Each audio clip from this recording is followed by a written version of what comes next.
Aegis.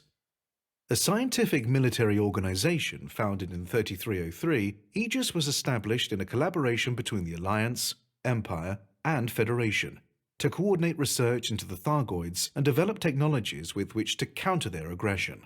Headquartered in the Sol and Delphi systems, it is overseen by an executive board, with scientific and military branches led by Professor Albert Tesreau and former Federal Admiral Aidan Tanner respectively. Although the organization was initially focused on research, its remit has since been widened to encompass defense. With access to a vast pool of resources, Aegis is constantly growing. In addition to a fleet encompassing dozens of megaships, the organization also operates a large number of laboratories and orbital outposts. Aegis has collaborated with external parties on a number of occasions, including the engineers Liz Ryder, Ishmael Palin, and Ram Tah. With Ryder and Palin, Aegis developed a suite of weapons specifically calibrated to damage Thargoid vessels, denoting its first foray into the area of defense. It worked with ship manufacturer Falcon de Lacy to produce an anti-Thargoid version of the Taipan fighter, and then partnered with Ram Tah in an effort to gain further insights into Thargoid behavior. Towards the end of 3303, Aegis expanded its research division, establishing 25 laboratories at starports throughout human-occupied space.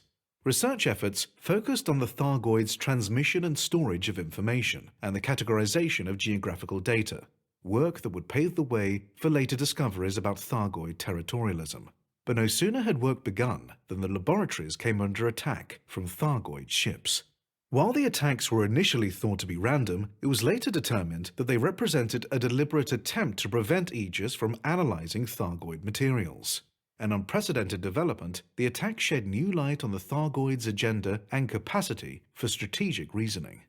In 3304, Aegis was forced to relocate its administrative headquarters from the Socio system to Sol, when a criminal organization, the Socio Gold Raiders, engineered a hostile takeover of the system. The attack illustrated the need for greater protection from human threats. Federal President Zachary Hudson, in a moment of characteristic frankness, equated aggression against Aegis with treason against humanity, saying, "The weakening of our defenses cannot be tolerated." Following the attack, Aegis established the Sentinel, a military installation in the Pleiades Nebula.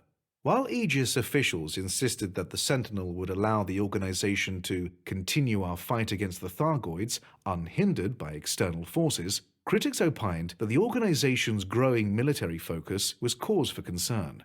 In 3305, the organization entered into a partnership with Ram Tah to manufacture Guardian-inspired technology, including Ram Tah's XG fighters. Despite its apolitical stance, Aegis has come under scrutiny from certain sectors of the galactic community, who insist it cannot be trusted. Criticism has focused on the parallels between Aegis and the Intergalactic Naval Reserve Arm, INRA, a defunct federal imperial initiative established in 3125 during the first human-Thargoid conflict, with detractors insisting that Aegis is guilty of the same unethical and unregulated activity conducted by the INRA. But while Aegis shares the same purpose as its forebear, there is scant evidence of unscrupulous conduct.